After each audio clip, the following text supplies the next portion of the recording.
Hello दोस्तों, नमस्कार। दिन भर की बड़ी खबर बिना देरी के आपको बताएंगे, जहां सबसे पहले बताएंगे माले मेयर चुनाव में चीनी पिट्ठू मोहम्मद मुइजू को तगड़ा झटका, भारत समर्थक पार्टी को मिली जीत। जी हां दोस्तों, मालदीव को लेकर भारत के समर्थन में सबसे बड़ी खबर आ रही है दोस्तों। साथ ही साथ आपको बताएंगे जहां पर बालाकोट स्ट्राइक के बाद भारत पर हमला करने वाला था पाकिस्तान, 12 ठिकानों पर तानी थी इसने मिसाइलें। बताएंगे दोस्तों किसने ये बड़ा खुलासा किया है। साथ ही साथ आपको बताएंगे जहां सीमा विवाद पर जयशंकर जी की ड्रैगन को 2 टुक, कहा समाधान होने तक ना करे कोई भी उम्मीद। जी हां दोस्तों, साथ ही साथ बताएंगे अखिलेश यादव भी जाएंगे अयोध्या, चंपत राय को दिया धन्यवाद, लेकिन किस दिन दोस्तों। साथ ही साथ एक से एक बड़ी खबर बताएंगे, बने रहेगा वीडियो के अंत तक। लेकिन खबरों में आगे बढ़ने से पहले अगर आप भी अपने भारत देश का दिल से समर्थन करते हैं और मानते हैं कि मोदी है तो हर चीज मुमकिन है, तो इस वीडियो को भी कर दीजिए लाइक, चैनल कर दीजिए सब्सक्राइब, बेल आइकन दबाइए, साथ ही कमेंट बॉक्स में लिख दीजिएगा जय हिंद। जी हां दोस्तों, तो चलते हैं पहली और सबसे बड़ी खबर की तरफ, जहां मालदीव के माले मेयर चुनाव में चीनी पिट्ठू मोहम्मद मुइजू को लगा तगड़ा वाला झटका, भारत समर्थक पार्टी को मिली बहुत बड़ी जीत। जी हां, मालदीव की राजधानी माले के मेयर चुनाव में भारत समर्थक पार्टी ने जीत हासिल की है। इसे चीन के पिट्ठू कहे जाने वाले राष्ट्रपति मोहम्मद मुइजू के लिए तगड़ा झटका बताया जा रहा है। इस सीट पर पहले मोहम्मद मुइजू खुद काबिज थे। मालदीव का राष्ट्रपति बनने के बाद से उन्होंने माले के मेयर पद से इस्तीफा दे दिया था। अब विपक्षी मालदीवियन डेमोक्रेटिक पार्टी यानी एमडीपी के उम्मीदवार एडम अजीम ने माले मेयर चुनाव में जीत हासिल की है। अब तक गिने गए 40 मत पेटियों के नतीजों के मुताबिक अजीम को 45% वोट मिले, जबकि मुइजू की पार्टी के उम्मीदवार अजीम शुक्र को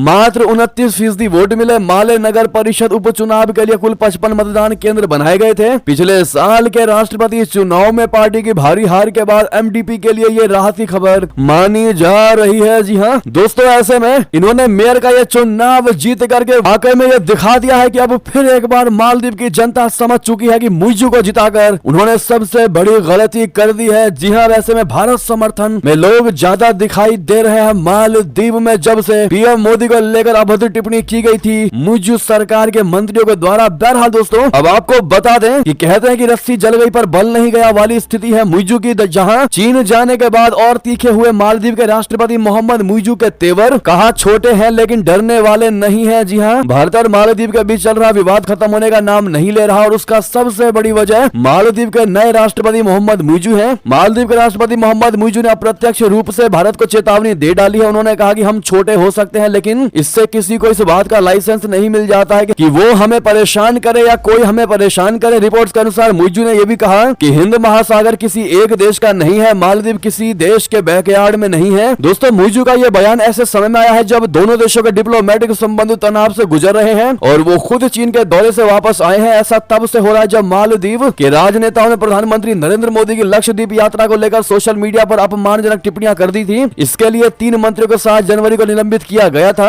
मालदीव के राष्ट्रपति हाल ही में 5 दिवसीय यात्रा पर चीन गए थे और ये बयान उन्होंने इसी दौरे को लेकर आयोजित प्रेस कॉन्फ्रेंस के दौरान दिया था। अब ऐसे में चीन से आने के बाद दोस्तों मुइजू का ये बयान देना कि हम छोटे हैं लेकिन डरने वाले नहीं है, कहीं ना कहीं ये दर्शाता है कि चाइना ने पूरे तरीके से पटी पढ़ाकर मालदीव के राष्ट्रपति को वापस भेजा है। और इस प्रकार के बयान अगर इनडायरेक्टली देखा जाए तो कहीं ना कहीं भारत को लेकर इन्होंने दिया है। बहरहाल दोस्तों, आप लोग मालदीव के राष्ट्रपति मुइजू को क्या सलाह देना चाहेंगे चीन को लेकर, बताइएगा जरूर। साथ ही साथ अगली खबर आपको बता दें, जहां बालाकोट स्ट्राइक के बाद भारत पर हमला करने वाला था पाकिस्तान, 12 ठिकानों पर तानी थी इसने मिसाइलें। दरअसल पाकिस्तानी मीडिया द न्यूज ने दावा किया था कि 2019 में बालाकोट हमले के बाद पाकिस्तान ने भी भारत के खिलाफ जवाबी कार्रवाई की तैयारी की थी। इसमें बताया गया है कि पाकिस्तान को भारत के पाकिस्तानी ठिकानों पर मिसाइल तैनाती के बारे में खुफिया रिपोर्ट मिली थी। इसके बाद पाकिस्तानी सेना ने जवाबी कार्रवाई के तौर पर भारत के कम से कम 12 ठिकानों पर निशाना साधकर मिसाइलें तैनात कर दी थी। पाकिस्तानी विदेश कार्यालय में एक विश्वसनीय स्रोत का हवाला देते हुए द न्यूज ने बताया कि पाकिस्तानी सेना ने इस मामले में त्वरित कार्रवाई की थी। हालांकि स्रोत ने अपने नाम का खुलासा नहीं किया है। जी हाँ, बता दें कि द न्यूज ने कहा कि यह जानकारी पाकिस्तानी विदेश कार्यालय के एक सूत्र ने पाकिस्तान में पूर्व भारतीय उच्चायुक्त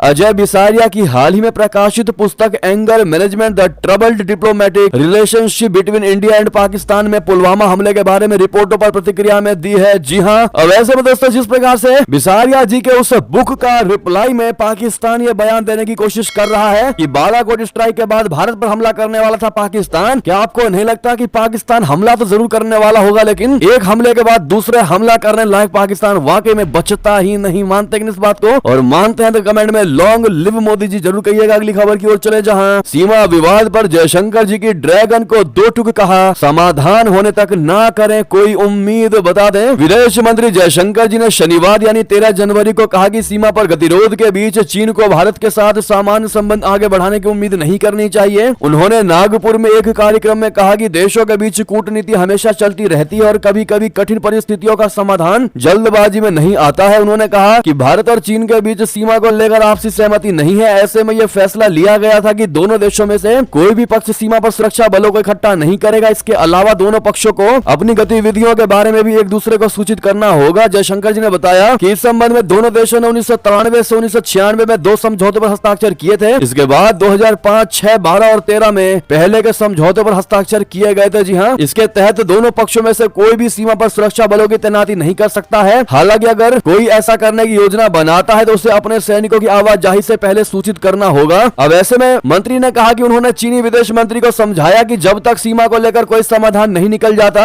उन्हें अन्य संबंधों के सामान्य रूप से आगे बढ़ने की उम्मीद नहीं करनी चाहिए। ये मुमकिन नहीं है कि एक तरफ आप लड़ाई करें और दूसरी तरफ व्यापार भी करते रहें। जयशंकर जी ने कहा कि अगर वे अपने सैनिक हमारे सामने लाते हैं तो हमें उनका मुकाबला करना होगा। हमने इसकी शुरुआत नहीं की, लेकिन अगर उनके सैनिक हमारे सामने आते हैं तो हमें अपनी रक्षा करनी होगी। जी हाँ दोस्तों, अगर आप भी मानते हैं कि जयशंकर जी जैसा कोई डिप्लोमेट या उनकी तरह बेस्ट विदेश मंत्री कोई नहीं हो सकता तो अपनी राय वैसे दीजिएगा। साथ ही साथ अगली खबर की ओर चले जहां जिसे फूटी आंख नहीं सुहाता चीन वो नेता बनेगा ताइवान का राष्ट्रपति। आखिर कौन है जिनपिंग का दुश्मन? विलियम लाई जो जीते हैं ताइवान के राष्ट्रपति चुनाव का परीक्षा। जी हाँ, चीन के हैं कट्टर विरोधी। बता दें ताइवान के राष्ट्रपति चुनाव में सत्तारूढ़ डेमोक्रेटिक प्रोग्रेसिव पार्टी बोले तो डीपीपी के उम्मीदवार लाई चिंग ते बोले तो विलियम लाई ने जीत हासिल की है, जिसके बाद चीन के राष्ट्रपति शी जिनपिंग को गहरा झटका लगा है। लाई ने कुओमितांग पार्टी हो यूई और ताइवान पीपल्स पार्टी के को वेन जे को हराया है। इन आए नतीजों के ने चीन के सपनों को चकनाचूर कर दिया है। चीन समर्थक उम्मीदवार की इस चुनाव में करारी हार हुई है। बता दें कि चीन लाई चिंग ते को खतरनाक अलगाववादी मानता है। चीन ने कई बार उनकी निंदा भी की है। लाई चिंग ते को विलियम ली के नाम से भी जाना जाता है और वे चीन के कट्टर दुश्मन है। मतदान स्थानीय समय के अनुसार शनिवार 13 जनवरी को सुबह 8 बजे शुरू हुआ और करीब 8 घंटे बाद शाम 4 बजे समाप्त हो गया था, जिसमें ताइवान की मुख्य विपक्षी पार्टी कुओमितांग बोले तो केएमटी के उम्मीदवार हो यूई ने इस चुनाव में हार स्वीकार कर ली है। वहीं ताइवान की लाई की डेमोक्रेटिक प्रोग्रेसिव पार्टी ने जबरदस्त जीत दर्ज किया है। लाई चिंग ते की पार्टी चीन के क्षेत्रीय दावों को खारिज करती है और ये पार्टी लगातार तीसरे कार्यकाल की मांग कर रही थी। जी हाँ, अब ऐसे में दोस्तों जिस प्रकार से चीन ये कोशिश में लगा हुआ था कि ताइवान में उनका समर्थन जिस नेता को जा रहा है वही चुनाव जीतना चाहिए, लेकिन ऐसा हुआ नहीं और चीन को ये बहुत बड़ा और तगड़ा झटका लगा। अगर आप भी मानते कि होना भी यही चाहिए था जो हुआ है, तो दोस्तों नेता लाई चिंग ते को आप लोग कांग्रेचुलेशन अवश्य कहिएगा। अगली खबर की ओर चले जहां जम्मू कश्मीर के बारामूला में ऑपरेशनल टास्क के दौरान जवान शहीद। पुंछ में भी हुआ आतंकी हमला। बता दें सेना ने शुक्रवार को कहा कि जम्मू कश्मीर के बारामूला जिले में नियंत्रण रेखा यानी एलओसी के पास एक अग्रिम क्षेत्र में एक ऑपरेशनल कार्य करते समय एक 24 वर्षीय सैनिक की मौत हो गई। इसमें कहा गया कि गुरप्रीत सिंह जिनकी गुरुवार को मृत्यु हो गई पंजाब के गुरदासपुर के रहने वाले थे और उनके परिवार में उनकी मां लखविंदर कौर है। सेना की चिनार कोर ने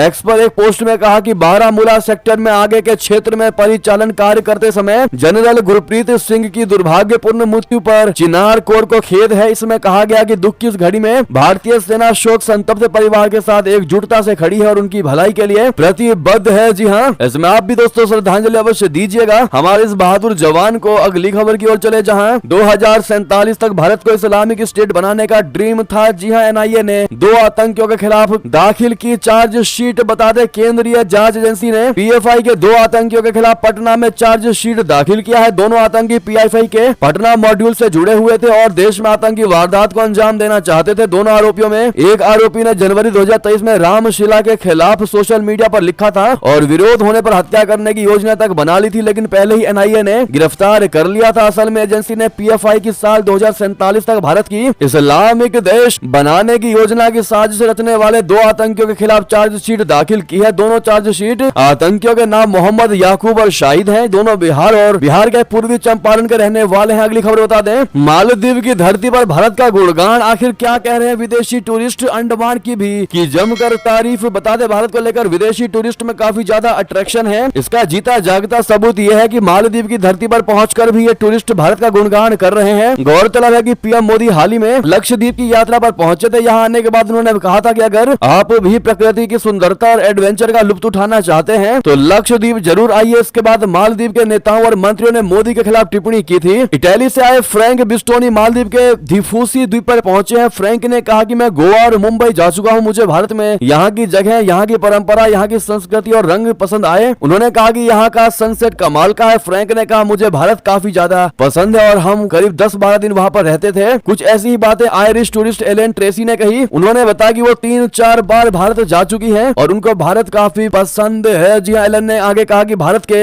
अंडमान द्वीप पर बिताया उनका समय काफी ज्यादा खूबसूरत था। यानी कि मालदीव में होने के बावजूद भी दोस्तों उन्होंने भारत की जमकर तारीफ की है। जी हाँ, साथ ही साथ अगली खबर आपको बताते हैं जहाँ पर बाइडेन ने अमेरिकी रक्षा मंत्री पर तोड़ी चुप्पी। बिना बताए अस्पताल में हुए थे भर्ती, जिसके बाद जो बाइडेन ने कहा कि ऑस्टिन ने बहुत गलत किया ऐसा करके। जी हाँ, अमेरिका के राष्ट्रपति बाइडेन ने शुक्रवार को कहा कि देश के रक्षा मंत्री लॉयड ऑस्टिन के पिछले सप्ताह अस्पताल में भर्ती होने के बारे में उन्हें सूचित नहीं किया जाना एक गलत फैसला था, लेकिन उन्हें अपने मंत्री पर अब भी भरोसा है। बाइडेन से संवाददाताओं ने सवाल किया कि क्या रक्षा मंत्री की ओर से अपनी सेहत के बारे में बाइडेन को जानकारी नहीं दिए जाने का फैसला अनुचित, जिसके जवाब में राष्ट्रपति ने कहा कि हाँ ये अनुचित था। ये पूछे जाने पर कि क्या उन्हें ऑस्टिन के नेतृत्व पर अब भी भरोसा है, बाइडेन उत्तर दिया हाँ मैं पूरा भरोसा करता हूँ। अगली खबर बता दें, हिंदुओं सिखों ने किया मदीना का दौरा तो बौखलाया पाकिस्तान का सांप, कहा सऊदी के खिलाफ आवाज उठाओ वरना मोदी के जरिए बदले या बीमारी के जरिए बदले जाओगे। जी हाँ, समझाते हैं आपको दोस्तों, दरअसल भारत की केंद्रीय मंत्री स्मृति ईरानी जी 8 से 9 जनवरी को सऊदी अरब की यात्रा पर थी। उनके साथ सिख अधिकारी भी थे। वहीं मदीना में मस्जिद नबवी, जबल अहमद और मस्जिद कुबा गई। उनकी इस यात्रा के पाकिस्तान के कट्टरपंथियों को ज्यादा मिर्ची लगी है। वे इसके लिए सऊदी अरब के लिए गुस्सा निकाल रहे हैं। ऐसे ही कट्टरपंथियों में सबसे आगे खुद को पाकिस्तान का रक्षा विश्लेषक कहने वाला जैद हामिद यानी लाल टोपी भी है। उसने वीडियो जारी कर सऊदी अरब में काम करने वाले पाकिस्तानियों को वहां की सरकार के खिलाफ विद्रोह करने के लिए उकसाया है। उसने हिंदू और सिख धर्म के लोगों के लिए भी आपत्तिजनक बात की है। जैद हामिद के लिए हिंदू और अन्य धर्म के लोगों के लिए जहर उगलना नई बात नहीं है। ये ऐसा पाकिस्तानी सांप है जो आए दिन ऐसे ही काम में लगा रहता है। उसने कहा कि स्मृति ईरानी ने जिस प्रकार से वहां का दौरा किया और ये दौरा सऊदी अरबिया ने करवाया, इस पर पूरा मुसलमान का कुनबा खामोश क्यों है, किसी ने सऊदिया को चैलेंज क्यों नहीं किया। उसने कहा कि हम पैगंबर मोहम्मद के खिलाफ गुस्ताखी पर पूरी दुनिया में हंगामा कर देते हैं। ऐसे ऐसे हंगामे पाकिस्तान में किए गए कि फ्रांस के राजदूत को निकालो, ये कर दो वो कर दो, जरा थोड़ा सा करें। न सऊदियों के खिलाफ भी निकाले न उनके राजदूत को बाहर। क्या हमारे लिए अर्थव्यवस्था और व्यापार ही जरूरी रह गई है क्या? हम सिर्फ इसलिए चुप रहे क्योंकि हमारे लोग वहाँ नौकरी करते हैं, हमें उनसे पैसा मिलता है। उसने आगे कहा कि तो ठीक है, इंतजार करो अल्लाह के हुक्म का। जब तुम्हारे ऊपर गाजा जैसी बमबारी होगी तो शिकायत नहीं करना फिर तुम अल्लाह से। तुम इस काबिल नहीं हो कि अल्लाह संभाल कर रखे। अल्लाह तुमको बदलेगा, तुम कुछ भी बिगाड़ नहीं सकोगे। वो बदलेगा तुमको, चाहे तुमको मोदी के जरिए बदले या बीमारी के जरिए बदले। जी हाँ दोस्तों, ऐसे में इसने पाकिस्तानियों को भड़काने की कोशिश की है। दोस्तों ऐसे में भारतीय होने के नाते आप लोग क्या जवाब देना चाहेंगे इस लाल टोपी को? बताइएगा जरूर। अगली खबर बता दें, अमेरिका ब्रिटेन के हमलों से बौखलाए हुती दोस्त रशिया के तेल टैंकर पर दाग डाली मिसाइल। बता दें, हुती लड़ाकों ने शुक्रवार को यमन के पास से रूसी तेल लेकर जा रहे एक तेल टैंकर पर मिसाइल से हमला किया। ब्रिटिश समुद्री सुरक्षा फर्म एम्ब्रे ने इस हमले की पुष्टि की है। यह हमला लाल सागर में हुती विद्रोहियों के इलाके में हुआ है। हुती विद्रोहियों को रशिया का करीबी माना जाता है। हुती को ईरान का पूर्ण संरक्षण प्राप्त है, जिसमें हथियारों की डिलीवरी भी शामिल है। ईरान रशिया का करीबी है क्योंकि दोनों देशों की अमेरिका से पुरानी दुश्मनी है। ऐसे में हुती विद्रोहियों के रूसी तेल ले जा रहे टैंकर पर हमले को एक आश्चर्यजनक घटना माना जा रहा है। हुती विद्रोहियों ने रशिया से संबंधित इस टैंकर पर हमला तब किया जब अमेरिका और ब्रिटेन के लड़ाकू विमान यमन में उसके ठिकानों पर जमकर बमबारी कर रहे हैं। अगली खबर बता दें, अमेरिका ने यमन में हुती विद्रोहियों के ठिकाने पर हमले तो किए दोस्तों, लेकिन जो बाइडेन ने अब लाल सागर की रक्षा करने के लिए कसम खा ली है। साथ ही साथ बता दें, काठमांडू जा रही बस राप्ती नदी में गिरी हादसे में अब तक 12 लोगों की मौत की खबर। संख्या बढ़ भी सकती है। मृतकों में 2 भारतीय भी शामिल हैं। जी हाँ दोस्तों, बहराइच जिले से सटे पड़ोसी देश नेपाल के कस्बा नेपालगंज से काठमांडू जा रही यात्री बस शुक्रवार रात राप्ती नदी में गिरने से हादसे का शिकार हो गई। इसमें 2 भारतीय समेत कुल 12 लोगों की मौत की खबर है। वहीं करीब 25 लोग घायल हुए हैं। दोनों भारतीय मृतकों की अभी तक पहचान नहीं हो सकी। अगली खबर बता दें, इमरान खान की पार्टी को फिर एक बार बड़ा और तगड़ा झटका। शीर्ष अदालत ने कहा कि आंतरिक चुनाव में पीटीआई के संविधान का हुआ उल्लंघन। जी हाँ, पाकिस्तान आम चुनाव से पहले पूर्व प्रधानमंत्री इमरान खान के लिए मुश्किलें कम होने का नाम नहीं ले रही है। सर्वोच्च न्यायालय ने शनिवार को कहा कि पार्टी अध्यक्ष पद के लिए आंतरिक चुनाव में पीटीआई के संविधान का उल्लंघन हुआ है। शीर्ष अदालत के मुख्य न्यायाधीश काजी फैज ईसा ने कहा कि पाकिस्तान तहरीक इंसाफ का संविधान कहता है कि हर 2 साल में अध्यक्ष चुना जाएगा, जबकि अन्य सदस्यों का चुनाव हर 3 साल में होगा। पार्टी के संविधान का उल्लंघन साबित हो गया है। अगली खबर बता दें, अयोध्या में प्राण प्रतिष्ठा के दिन मॉरिशस सरकार हिंदुओं को देगी विशेष सुविधा, कैबिनेट ने प्रस्ताव पर लगाई मुहर। बता दें, उत्तर प्रदेश के अयोध्या में राम मंदिर में भगवान की प्राण प्रतिष्ठा समारोह को देखते हुए मॉरिशस सरकार ने 22 जनवरी को अपने देश में हिंदू अधिकारियों कर्मचारियों के लिए 2 घंटे का विशेष अवकाश देने की घोषणा की। इससे वे लोग अपने आसपास के मंदिरों में आयोजित सार्वजनिक कार्यक्रम में भाग ले सकेंगे। प्रधानमंत्री नरेंद्र मोदी जी 22 जनवरी को भव्य मंदिर के गर्भगृह के अंदर श्री रामलला की मूर्ति की औपचारिक प्राण प्रतिष्ठा करेंगे। जी हाँ, इतना ही नहीं, विदेशों में भी दिख रही है राम मंदिर प्राण प्रतिष्ठा की धूम। अमेरिका में जगह जगह लगे हैं होर्डिंग, रैलियों का भी हो रहा है आयोजन। जी हाँ, अयोध्या के राम मंदिर प्राण प्रतिष्ठा की तैयारियां अब देश के साथ ही विदेशों में भी देखने को मिल रही है। दरअसल अमेरिका में कई जगह राम नाम का विशाल रैलियां आयोजित की गई और साथ ही न्यूयॉर्क के टाइम्स स्क्वायर पर प्राण प्रतिष्ठा के लाइव शो का प्रसारण भी करने की घोषणा की गई है। अगली खबर बता दें, नेपाल के रक्षा मंत्री ने कहा कि भारत के साथ सीमा विवाद वार्ता और कूटनीति के जरिए सुलझाने के प्रयास जारी हैं। जी हाँ, नेपाल ने शुक्रवार को कहा कि भारत के साथ सीमा मुद्दे को वार्ता और कूटनीतिक पहल के माध्यम से हल करने के प्रयास किए जा रहे हैं और एक संयुक्त समूह इस मामले पर काम कर रहा है। नेपाल 5 भारतीय राज्यों सिक्किम, पश्चिम बंगाल, बिहार, उत्तर प्रदेश और उत्तराखंड के साथ 1850 किलोमीटर से अधिक की सीमा साझा करता है। विदेश मंत्री एनपी सऊद ने पश्चिमी नेपाल के दधेलधुरा जिले में नेपाल प्रेस यूनियन द्वारा आयोजित एक कार्यक्रम के दौरान मीडिया कर्मियों से बातचीत करते हुए कहा कि काला पानी, लिम्पियाधुरा, लिपुलेख और सुस्ता को छोड़कर सीमा पर भारत के साथ कई समझौते हुए हैं। जी हाँ, अब उन्होंने कहा कि भारत के साथ हम सीमा विवाद वार्ता और कूटनीति के जरिए मामले को सुलझाने का प्रयास जरूर जारी करेंगे। साथ ही साथ अगली खबर बता दें, भारत में पूरे लौह लश्कर के साथ आ सकती है टेस्ला। $30 अरब का निवेश, एलोन मस्क बदलने आ रहे हैं भारतीय बाजार। जी हाँ, एलोन मस्क की कार कंपनी टेस्ला कथित तौर पर भारतीय बाजार में प्रवेश करने के लिए एडवांस स्तर पर बातचीत कर रही है और अगले 5 वर्षों में करीब $30 अरब का निवेश कर सकती है। जैसे जैसे भारत एक नई इलेक्ट्रिक वाहन यानी ईवी नीति का मसौदा तैयार करने के करीब पहुंच रहा है, टेस्ला भारत में प्रवेश करने के लिए एडवांस स्तर बातचीत कर रही है और अगले 5 वर्षों में प्रत्यक्ष और अप्रत्यक्ष रूप से लगभग $30 अरब का निवेश करने के लिए तैयार हो सकती है। जी हाँ दोस्तों, ऐसे में क्या एलोन मस्क को भारत में अलाउ करना चाहिए? दोस्तों आप लोग क्या कहते हैं बताइएगा जरूर, उनके कार्स को लेकर, उनके बिजनेस को लेकर। साथ ही साथ अगली खबर की ओर चले, जहां डोमेस्टिक बड़ी खबर, अखिलेश यादव भी जाएंगे अयोध्या, चंपत राय को दिया धन्यवाद, कहा 22 जनवरी को नहीं इस दिन दर्शन के लिए आऊंगा। जी हाँ, अयोध्या में रामलला की प्राण प्रतिष्ठा की तैयारियां अपने अंतिम दौरे में है। वहीं इस कार्यक्रम में शामिल होने से कांग्रेसी आला कमान ने इनकार कर दिया है। वहीं अब इस कार्यक्रम में शामिल होने या न होने को लेकर अखिलेश यादव ने भी स्थिति साफ कर दी है। श्री राम जन्मभूमि तीर्थ क्षेत्र के महासचिव चंपत राय को लिखे एक पत्र में अखिलेश यादव ने कहा कि ये वो प्राण प्रतिष्ठा के बाद दर्शन करने आएंगे। अपने खत में उन्होंने निमंत्रण मिलने के लिए धन्यवाद कहा। इसके साथ ही उन्होंने कहा कि ये कार्यक्रम बहुत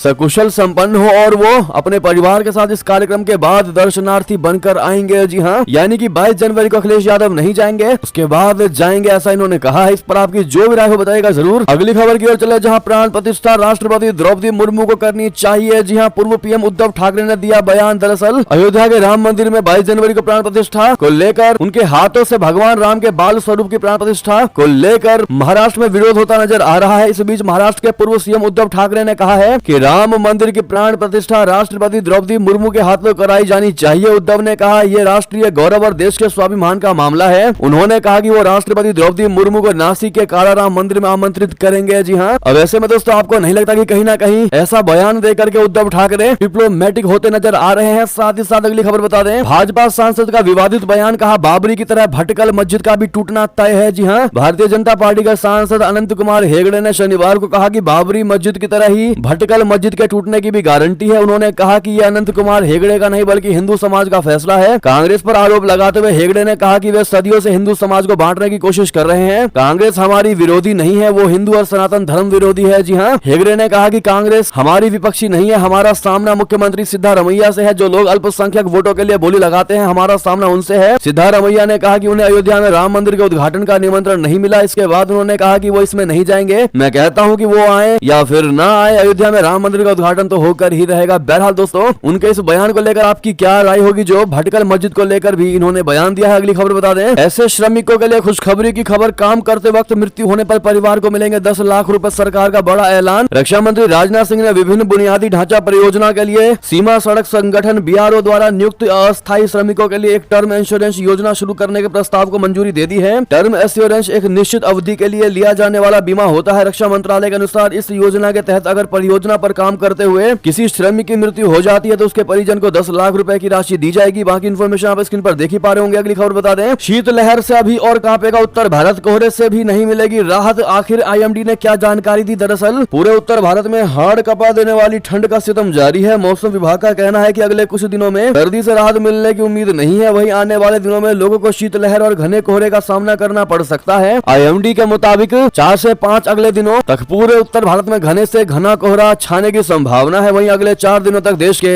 उत्तर पश्चिम इलाकों में कोल्ड से लेकर सीवियर कोल्ड के रहने के आसार हैं। जी हाँ दोस्तों, बहरहाल आपके यहाँ पर कितना टेम्परेचर है कमेंट में लिखकर अवश्य बताइएगा। हमारे यहाँ पर तो 8 डिग्री है। बहरहाल दोस्तों, ये तो की सारी बड़ी खबरें। आपको हमारी खबर कैसी लगी? आशा करता हूँ बहुत अच्छी लगी होगी। अगर थोड़ी भी अच्छी लगी तो इस वीडियो को दोस्तों, भाइयों में, साथियों में, रिश्तेदारों में शेयर अवश्य कर दीजिएगा। और अभी कर दीजिए इस वीडियो को लाइक, चैनल कर दीजिए सब्सक्राइब, बेल आइकन दबाइए, साथ ही कमेंट बॉक्स में लिख दीजिएगा जय हिंद जय भारत। और यहाँ तक बने रहने के लिए आप सभी का बहुत बहुत धन्यवाद।